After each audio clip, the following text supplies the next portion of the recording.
How's it going, everyone? I hope you're having an awesome day. Welcome to the channel. I'm the ChainBaker, and in today's video we'll look at the effects that milk has on bread dough. I'll show you when, why and how to use it. So let's go to the kitchen and have a closer look. So here's the milk that we're going to use and compare against each other. Let's see how they stack up. The first one is regular full fat cow's milk at about 4% fat. This is what you would normally use in your enriched dough. The second one is full fat cow's milk powder or powdered milk, most commonly used in bakeries because of its long shelf life, but you can certainly use it at home. But it comes out more expensive though, in my experience. And lastly, I just wanted to see how plant milk compares. This is roasted unsweetened almond milk, but you can use any other plant milk with similar results. But before we start writing bread recipes that contain milk, we need to consider some numbers. Sometimes it's not as simple as swapping out water. Cow's milk can contain anywhere from 0.1 to 4% fat. Skim milk of course being on the lower end and full fat milk being on the higher end. Same goes for sugar, it can be from 3 to 5%. But most importantly, milk is only 90% water. Milk powder on the other hand is way fattier, it's got way more sugar, it also contains a little bit of water. But because we're diluting it in water, in fact it ends up having less fat and sugar than full fat milk. Lastly, the almond milk.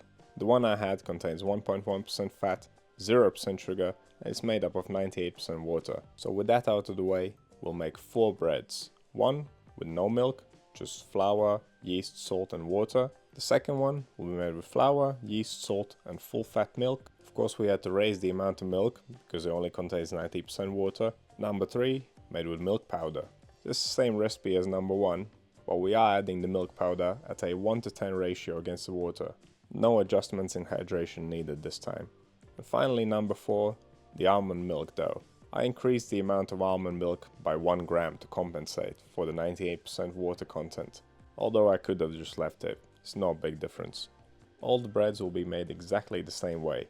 A quick 3 minutes of kneading, then fermenting for 1 hour, a fold in between, another 1 hour proof, then final shaping, a final proof of around 2 hours, and then baking. And then we'll leave them to cool down and compare them. So this is not a recipe video, I'm not going to talk you through the steps of making these doughs. If you're watching this video, I assume you already know how to do that. But instead, while I'm making this dough, I'm going to talk about the use of milk and the effects of it. And before moving on, I just want to mention that there are other kinds of milk out there as well, like goat's milk or buffalo milk. And they all have different nutritional benefits, fat content, sugar content, and not to forget flavour. Buffalo milk is practically unobtainable where I live. And goat's milk, although you can buy it, it is not the most commonly used milk in bread making. So why use milk at all? It has of course nutritional benefits, protein, calcium, vitamin B12, but for most of us when making bread, nutritional benefits is not the first thing that comes to mind. Milk is most commonly used in sweet and rich dough, be it your burger buns, sweet dinner rolls, cinnamon buns, and so on. And most of the time milk would be used alongside other ingredients like fat, sugar, and eggs. That's why we rarely see the effects of milk by itself. Of course there are regular loaves of white bread made with just milk and no other extra ingredients. And that's exactly what we're doing today, just to see how milk itself affects the dough. And that is why I looked at the fat and sugar content in milk earlier on in the video. Fat inhibits gluten formation, it weakens the gluten, it makes the dough more extensible, it means it can puff up more evenly. Sugar helps with caramelizing the crust of the bread. And both sugar and fat tenderize the crumb of the bread, making it softer and more springy. So even though the content of fat and sugar is relatively low in milk, it can still have a noticeable effect on the final bread. And powdered milk acts in a similar way. But let's get back to nutrition for a bit and talk about plant-based milk. The almond milk I used was full of vitamins. This is because they can be added during the manufacturing process. So while it doesn't contain much fat or sugar, and it can't give us that texture and crust like cow's milk would, at least it's quite nutritious. And there are ways you can adjust the plant-based milk recipe. To get a more uniform crumb and more caramelized crust, you can simply add some plant-based fat and some sugar to it. But let's talk about the powdered milk for a second. It is most commonly used in bakeries out of convenience because of its longer shelf life and also takes up less space. It can be mixed with water at different ratios. Generally it's about 1 to 10, so 1 part milk powder, 10 parts water. But not all powdered milk is created equal, so I'm sure different powdered milk can affect the dough differently. The one I used was full fat milk powder, and I thought the result would be just like using the fresh full fat milk. But as we'll find out later, it is not exactly the same. And it is more expensive than using fresh milk. 100 grams costs £3. That makes only 1 litre. That's about $4 for 4 ounces for my American friends. And that is almost 3 times more expensive than fresh milk. Perhaps you could find cheaper milk powder, but I couldn't. Let's get back to our 4 breads for a second here. So far they have gone through 2 hours bulk fermentation with 1 fold in between. The bread with milk is rising more slowly than the others, but that is not because of the milk. The dough came out a little bit cooler after I kneaded it. So let's not blame the milk for the volume of the final loaf. And that's not the point of this video anyway. We're showing the effects of milk. We're certainly not trying to see which one of these breads will be best. They can all be adjusted and made in 100 different ways. I only wanted to bake them more or less at the same time. So here we are doing the final shaping of the loaves. No pre-shaping step is needed because we're only making 1 loaf out of 1 dough ball and the dough is tight enough. They all go in the same size baking tins with a little bit of paper to prevent any stickage. Now we're going to cover them and leave them for the final proof. It'll take around 2 hours, but the 2 breads made with milk powder and with almond milk were rising more rapidly. So I preheated my oven 180 degrees Celsius, fan off. That is 355 Fahrenheit for my American friends. The powdered milk loaf and the almond milk loaf are going in first. The other 2 were a little bit sluggish. My milk must have been extra cold today. But now these 2 are ready to go in the oven as well. And what took me the whole day has taken you only about 7 minutes.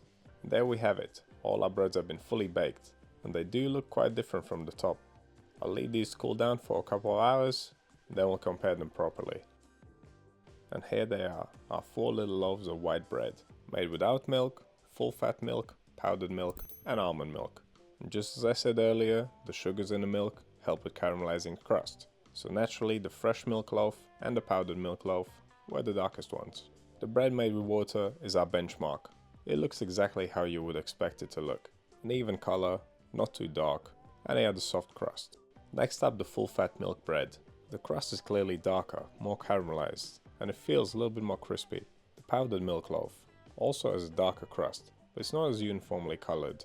That of course could be my oven's fault. The crust on this one is also nice and crispy. And finally, the almond milk loaf. It looks quite like the loaf with no milk. It has a light colored crust, and although it has some cracking on the surface, it feels kind of the same. But what they look like from the outside is only part of the story, so let's cut these open and see what's in the middle.